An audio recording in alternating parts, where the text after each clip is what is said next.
현대 모비스가 있습니다. 위원장님. 자, 오셔가지고 얘기를 하는데 공정경제와 혁신성장과 소득주도 성장을 한다 그럽니다. 자, 공정경제는 공정거래위원장이 굉장히 탑일 거예요. 그런데 우리나라 24,000개의 자동차 부품이 24,000개 정도가 들어가요.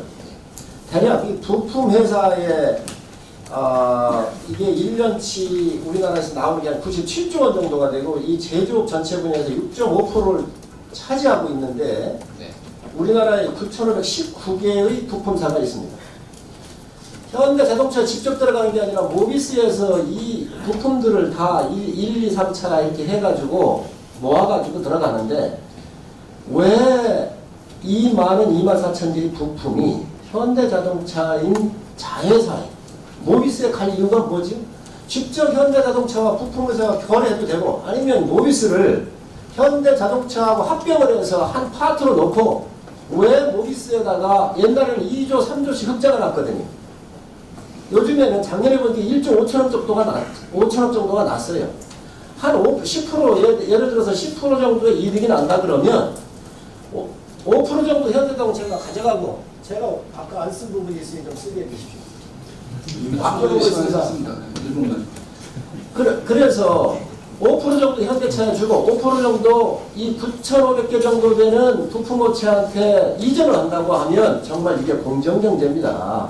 물론 여기에 상법성의 문제도 있고 지배관계에 대한 여러 가지 문제가 있습니다. 대한민국의 앞으로 앞날을 위해서 이 거래를 축소해야 합니다. 이게 공정경제 아닙니까? 우리 공정거래위원장님 네. 이런 거 하시러 온 거 아닌가요? 네, 저는 재벌개혁 이런 부분에서 반드시 이루어져야 한다고 생각을 해요.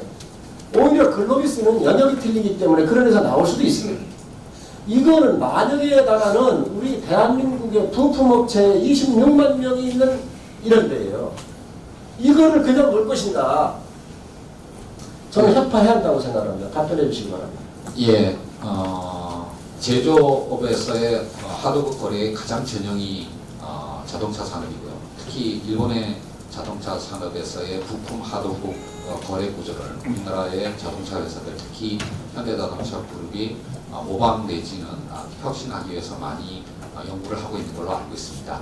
그 중에서 그러니까 현대모비스는 현대자동차 그룹의 부품 지주회사의 역할을 하고 있습니다. 그러니까 그 자체로 부품을 제조하는 어떤 역할이라기보다는 부품의 가장 어떤 그 부품 제조 공급의 가장 상층에서 그러니까 1차 협력업체와 2차 협력업체의 거래 관계를 통해서 특히 최근에 자동차의 경쟁력을 좌우하는 모듈화의 전체를 관리하는 역할을 하는 회사로 알고 있습니다.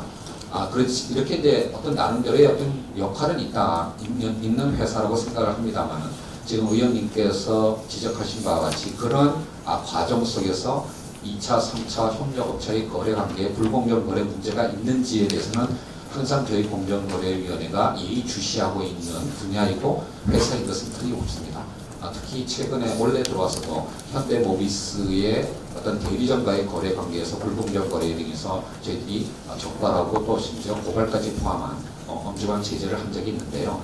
이 부분에 관해서 한국의 이 하도급 거래 구조의 공정화를 위해서 특히 가장 중요한 표준 모델이 되어야 할 현대모비스의 문제에 관해서 저희들이 예의주시하도록 하겠습니다. 위원장님, 제가 조금만 마무리하겠습니다. 제가 드리는 말씀은 하도 과정에서의 문제가 있느냐를 얘기하는 게 아닙니다. 현대모비스의 한 영역을 현대자동차에 인수 합병을 시켜서 한 파트로 만들어 놓으면 현대자동차에 4조, 5조 흑자가 나고 이쪽에서 1조 5천억 정도 흑자가 나거든요.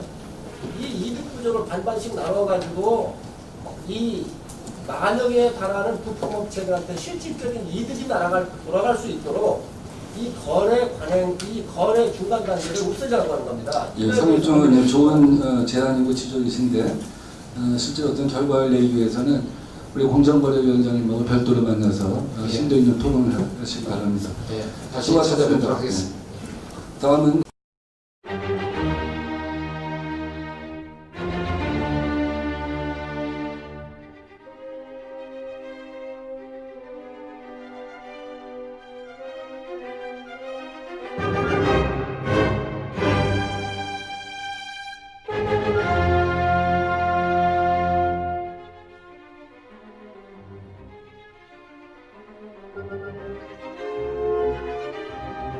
네.